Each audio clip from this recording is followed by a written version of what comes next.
സൂര്യന്റെ കേന്ദ്രത്തിലുള്ളതിനേക്കാൾ ഉയർന്ന ചൂടിൽ ഭൂമിക്ക് ഉള്ളിൽ ഒരു കൃത്രിമ സൂര്യനെ ഉണ്ടാക്കാൻ സാധിക്കുമോ? അതും നമ്മൾ ജീവിക്കുന്ന ഈ ആധുനിക കാലഘട്ടത്തിൽ. കേൾക്കുമ്പോൾ ഇതൊരു സയൻസ് ഫിക്ഷൻ കഥയായി തോന്നാം. പക്ഷേ ഇതിപ്പോൾ യാഥാർത്ഥ്യമായിക്കൊണ്ടിരിക്കുകയാണ്. ലോകം മുഴുവൻ ഉൽക്കകളിലെ ഖനനത്തെക്കുറിച്ചും മിന്നലിൽ നിന്ന് ഊർജം ഉൽപ്പാദിപ്പിക്കുന്നതിനെക്കുറിച്ചും ചർച്ച ചെയ്യുമ്പോൾ ആരും ശ്രദ്ധിക്കാത്ത ഒരു പരീക്ഷണശാലയിൽ ചൈന അദൃശ്യമായൊരു വൻ തയ്യാറെടുപ്പ് നടത്തുകയാണ്. ഇത് വെറുമൊരു ശാസ്ത്ര പരീക്ഷണമല്ല, മറിച്ച് മിഡിൽ ഈസ്റ്റിലെ എണ്ണപ്പാടങ്ങളെയും പരമ്പരാഗത ഊർജ സംവിധാനങ്ങളെയും വലിയ രീതിയിൽ മാറ്റിമറിക്കാൻ ശേഷിയുള്ള ചൈന നടത്തുന്ന വലിയൊരു തന്ത്രപരമായ ഗവേഷണ ശ്രമമാണിത്. എന്തുകൊണ്ടാണ് ചൈനയുടെ ഈ കൃത്രിമ സൂര്യൻ അമേരിക്കയുടെയും യൂറോപ്പിന്റെയും ശ്രദ്ധ ഇത്രയധികം ആകർഷിക്കുന്നത്? വളരെ ചെറിയ അളവിലുള്ള ഹൈഡ്രജൻ ഉപയോഗിച്ചു പോലും അതിശയകരമായ അളവിൽ ഊർജം ഉൽപ്പാദിപ്പിക്കാൻ കഴിയുന്ന ഈ സാങ്കേതിക വിദ്യ എങ്ങനെയാണ് നമ്മുടെ കറണ്ട് ബില്ലുകളെയും ആഗോള രാഷ്ട്രീയത്തെയും മാറ്റിമറിക്കാൻ പോകുന്നത്? നമ്മൾ ഇന്ന് ഉപയോഗിക്കുന്ന ഫോസിൽ ഇന്ധനങ്ങൾ ഭൂമിയിൽ നിന്ന് എന്നേക്കുമായി അപ്രത്യക്ഷമാകുമ്പോൾ ഭാവിയിലെ ഊർജ സമവാക്യം ആരുടെ കൈകളിലായിരിക്കും? ഈ വീഡിയോയുടെ അവസാനം എന്തുകൊണ്ടാണ് മിഡിൽ ഈസ്റ്റിലെ വമ്പൻ രാജ്യങ്ങൾ ഇപ്പോൾ എണ്ണയ്ക്ക് പകരമായി ഗ്രീൻ ഹൈഡ്രജൻ എന്ന പുതിയ പ്ലാനിലേക്ക് അതിവേഗം മാറുന്നത് എന്നതിൻ്റെ തന്ത്രപരമായ ആ രഹസ്യം നിങ്ങൾക്ക് മനസ്സിലാകും. നമുക്ക് നോക്കാം. ചൈനയുടെ ഈസ്റ്റ് പ്രോജക്റ്റ് ലോകത്തെ എങ്ങനെയാണ് പുനർനിർമ്മിക്കുന്നത് എന്ന്. പക്ഷേ ഇവിടെ ഒരു വലിയ ട്വിസ്റ്റ് ഉണ്ട്. ഈ സാങ്കേതികവിദ്യ വിജയിച്ചാൽ നമുക്കിന്ന് പരിചിതമായ ഊർജ ലോകം തന്നെ മാറിപ്പോകും. നമ്മൾ ഇതുവരെ കണ്ടിട്ടുള്ള ആണവ നിലയങ്ങൾ പ്രവർത്തിക്കുന്നത് ന്യൂക്ലിയർ ഫിഷൻ എന്ന സാങ്കേതിക വിദ്യയിലാണ്. അതായത് യുറേനിയം പോലുള്ള ഭാരമേറിയ ആറ്റങ്ങളെ വിഭജിച്ച് ഊർജമുണ്ടാക്കുന്ന രീതി. ഇതിൽ റേഡിയോ ആക്റ്റീവ് മാലിന്യങ്ങൾ വലിയൊരു ഭീഷണിയാണ്. എന്നാൽ ചൈനയുടെ ആർട്ടിഫിഷ്യൽ സൺ അഥവാ ഈസ്റ്റ് ചെയ്യുന്നത് ഇതിന് നേരെ വിപരീതമായ കാര്യമാണ്. ഇതിനെയാണ് ന്യൂക്ലിയർ ഫ്യൂഷൻ എന്ന് വിളിക്കുന്നത്. സൂര്യൻ എങ്ങനെയാണോ പ്രകാശവും ചൂടും ഉൽപ്പാദിപ്പിക്കുന്നത്, അതേ പ്രക്രിയ ഭൂമിയിൽ അനുകരിക്കുകയാണ് ചൈന. രണ്ട് ഹൈഡ്രജൻ ആറ്റങ്ങൾ തമ്മിൽ അതിശക്തമായി കൂടിച്ചേർന്ന് ഹീലിയം ഉണ്ടാകുമ്പോൾ പുറത്തുവിടുന്ന അപാരമായ ഊർജം. പക്ഷേ ഇതിനൊരു വലിയ തടസ്സമുണ്ട്. ഭൂമിയിലെ സ്വാഭാവിക സാഹചര്യത്തിൽ ഹൈഡ്രജൻ ആറ്റങ്ങൾ ഒരിക്കലും സ്വയം കൂടിച്ചേരില്ല. അവയെ നിർബന്ധിച്ച് ചേർക്കണമെങ്കിൽ സൂര്യന്റെ കേന്ദ്രത്തിലുള്ളതിനേക്കാൾ ഉയർന്ന താപനില ഇതിനാവശ്യമാണ്. ഏകദേശം 150 മില്യൺ ഡിഗ്രി സെൽഷ്യസ്. ഇവിടെയാണ് ആ വലിയ നിഗൂഢത ഒളിഞ്ഞിരിക്കുന്നത്. പതിറ്റാണ്ടുകളായി ആരും പൂർണ്ണമായി വിജയിക്കാത്ത ഈ പരീക്ഷണത്തിൽ ചൈന എന്താണ് വ്യത്യസ്തമായി ചെയ്യുന്നത്? ഒന്ന് ആലോചിച്ച് നോക്കൂ. ഭൂമിയിലെ ഏതൊരു ലോഹത്തെയും നിമിഷ നേരം കൊണ്ട് ആവിയാക്കാൻ ഈ ചൂടിന് കഴിയും. അപ്പോൾ ഇത്രയും വലിയൊരു താപത്തെ എങ്ങനെ ഒരു മെഷീനുള്ളിൽ ഒതുക്കും? ഈ കത്തുന്ന പ്ലാസ്മയെ ഒരു പാത്രത്തിലും സൂക്ഷിക്കാൻ കഴിയില്ല. കാരണം ആ നിമിഷം അത് ഉരുകിപ്പോകും. ഇവിടെയാണ് ചൈനയുടെ എഞ്ചിനീയറിംഗ് വിസ്മയം ലോകത്തെ അമ്പരപ്പിക്കുന്നത്. അതിശക്തമായ കാന്തിക മണ്ഡലങ്ങൾ ഉപയോഗിച്ച് ആ ചൂടിനെ വായുവിൽ തങ്ങി നിൽക്കുന്ന രീതിയിൽ അവർ നിയന്ത്രിക്കുന്നു. ഒരു വലിയ ഡോണറ്റിന്റെ ആകൃതിയുള്ള ഈ റിയാക്ടറിനുള്ളിൽ ആ പ്ലാസ്മ ഭിത്തികളിൽ തൊടാതെ വായുവിൽ അതിവേഗത്തിൽ ഭ്രമണം ചെയ്യുകയാണ്. ഒരു സെക്കൻഡ് നേരത്തെ കാന്തിക വ്യതിയാനം പോലും റിയാക്ടറിനെ തകർക്കാൻ ശേഷിയുള്ളതാണ്. ഇത് എത്രത്തോളം അപകടകരമാണോ അത്രത്തോളം തന്നെ വിസ്മയിപ്പിക്കുന്നതുമാണ്. ഇവിടെയാണ് ഈ പരീക്ഷണത്തിന്റെ യഥാർത്ഥ ലക്ഷ്യം ഒളിഞ്ഞിരിക്കുന്നത്. ഇത് വെറും ശാസ്ത്രം മാത്രമല്ല. നമുക്കിതിന്റെ പിന്നിലെ കൗതുകകരമായ രാഷ്ട്രീയത്തിലേക്ക് വരാം. എന്തുകൊണ്ടാണ് ചൈന ഇത്രയധികം കോടിക്കണക്കിന് ഡോളർ ഇതിലേക്ക് ഒഴുക്കുന്നത്? ചൈനയ്ക്ക് ഇതൊരു ശാസ്ത്ര പരീക്ഷണമല്ല, മറിച്ച് നിലനിൽപ്പിനായുള്ള വലിയൊരു തന്ത്രമാണ്. ഇതിനെ നമുക്ക് എനർജി ഇൻഡിപെൻഡൻസ് അഥവാ ഊർജ സ്വാതന്ത്ര്യം എന്ന് വിളിക്കാം. നിലവിൽ ലോകം ഊർജത്തിനായി പശ്ചിമേഷ്യയാണ് ആശ്രയിക്കുന്നത്. ഹോർമുസ് കടലിടുക്കിലൂടെ പോകുന്ന എണ്ണക്കപ്പലുകളെയും റഷ്യയിലെ ഗ്യാസ് പൈപ്പ് ലൈനുകളെയും ലോകം ശ്രദ്ധാപൂർവം നിരീക്ഷിക്കുന്നത് അതുകൊണ്ടാണ്. ഒരു ദിവസം ആ വിതരണ ശൃംഖല തടസ്സപ്പെട്ടാൽ അത് ചൈന പോലുള്ള ഒരു വ്യവസായ ഭീമനിൽ വലിയ പ്രത്യാഘാതങ്ങൾ ഉണ്ടാക്കും. എന്നാൽ ചൈനയുടെ ഈ ഫ്യൂഷൻ റിയാക്ടർ വിജയിച്ചാൽ മറ്റാരെയും ആശ്രയിക്കാതെ തന്നെ ഭാവിയിൽ വൻതോതിൽ വൈദ്യുതി ഉൽപ്പാദിപ്പിക്കാൻ അവർക്ക് സാധിച്ചേക്കാം. ഇത് ആഗോള ഊർജ്ജ വിപണിയിൽ ചൈനയുടെ ആഗോള സ്വാധീനം വർദ്ധിപ്പിക്കാൻ സഹായിക്കും. ഇതിന്റെ ഇന്ധനം എന്താണെന്നറിയാവോ? കടൽ വെള്ളത്തിൽ നിന്ന് വേർതിരിച്ചെടുക്കുന്ന ഹൈഡ്രജൻ ഐസോട്ടോപ്പുകൾ. കടൽവെള്ളം ഉള്ളിടത്തോളം കാലം ഊർജത്തിന് പഞ്ഞമുണ്ടാക്കില്ല. കടൽവെള്ളത്തിൽ നിന്ന് ലഭിക്കുന്ന ഹൈഡ്രജൻ ഐസോട്ടോപ്പുകൾ ഭാവിയിൽ അതിവിപുലമായ ഊർജ്ജ സാധ്യതകൾ തുറക്കുമെന്ന് ശാസ്ത്രജ്ഞർ കരുതുന്നു.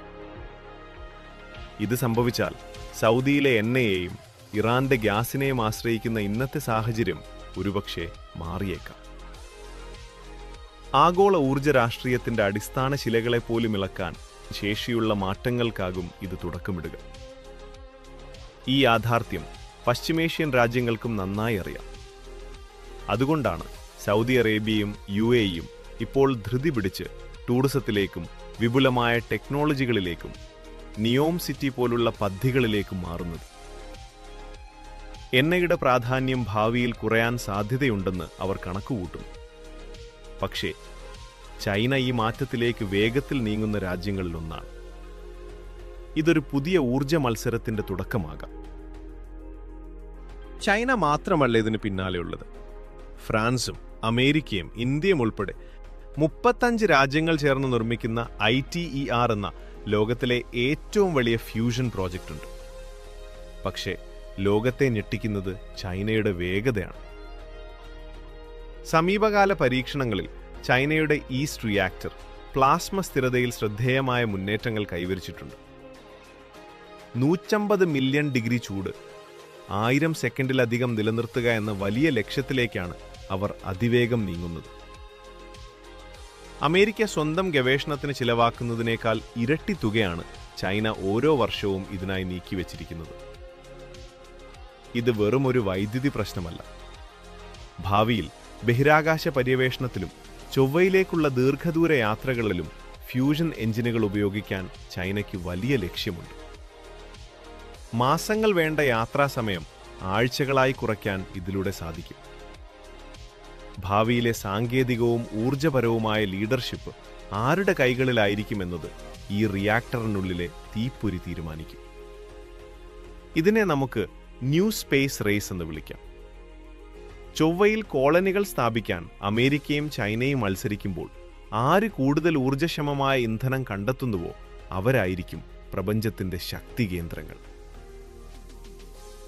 പലതും ചോദിക്കുന്നൊരു ന്യായമായ ചോദ്യമുണ്ട്. ഇതൊരു ആറ്റം ബോംബ് പോലെ പൊട്ടിത്തെറിക്കുമോ? ഇല്ല എന്നതാണ് സത്യം. ഫ്യൂഷൻ പ്രക്രിയയിൽ ഫിഷൻ റിയാക്ടറുകളിൽ കാണുന്നത് പോലെ ചെയിൻ റിയാക്ഷൻ എന്ന പേടിയില്ല.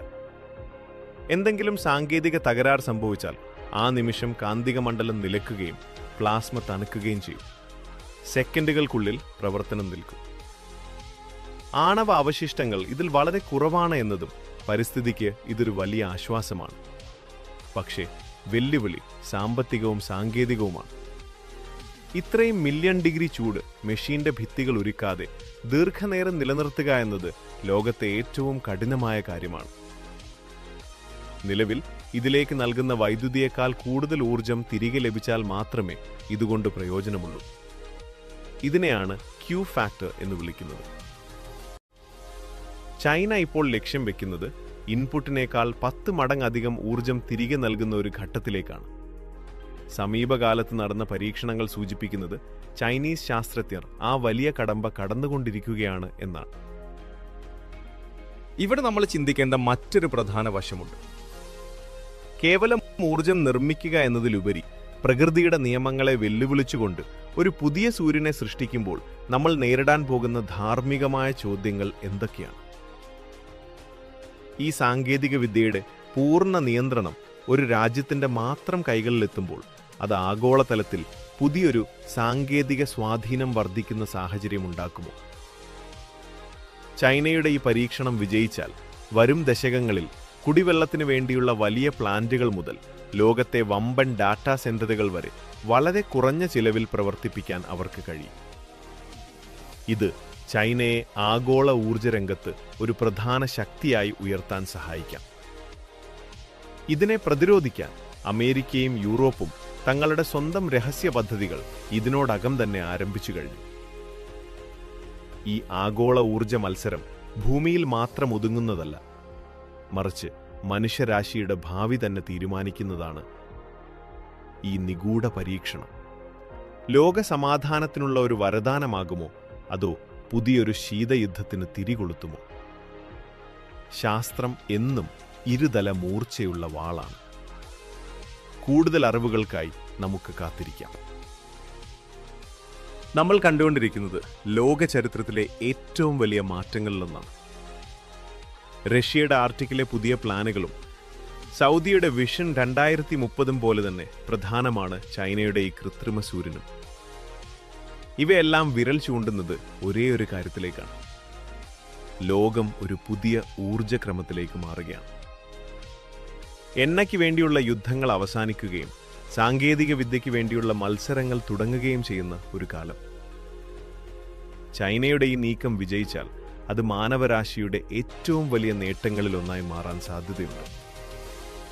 മലിനീകരണമില്ലാത്ത, അവസാനിക്കാത്ത ഊർജം. അതേസമയം ഇത് ആഗോള രാഷ്ട്രീയത്തിൽ എന്ത് തരത്തിലുള്ള വലിയ മാറ്റങ്ങളാകും കൊണ്ടുവരിക എന്നത് നാം കാത്തിരുന്ന് കാണേണ്ടിയിരിക്കുന്നു. ചൈന ഈ മത്സരത്തിൽ വിജയിക്കുമോ, അതോ പശ്ചിമേഷ്യൻ രാജ്യങ്ങൾ മറ്റൊരു വമ്പൻ തന്ത്രം പുറത്തെടുക്കുമോ? ഇതിനെക്കുറിച്ച് നിങ്ങളുടെ അഭിപ്രായം എന്താണ്? താഴെ കമന്റ് ചെയ്യൂ. നിങ്ങളുടെ ഓരോ അഭിപ്രായവും ഈ ചർച്ചയിൽ പ്രധാനമാണ്. കൂടുതൽ ഇത്തരം ഇൻഫോർമേറ്റീവ് വീഡിയോകൾക്കായി ദി തിങ്കിംഗ് മലയാളി സബ്സ്ക്രൈബ് ചെയ്യാൻ മറക്കരുത്. അടുത്ത വീഡിയോയിൽ കൗതുകമുണർത്തുന്ന മറ്റൊരു കണ്ടെത്തലുമായി കാണാം. നന്ദി.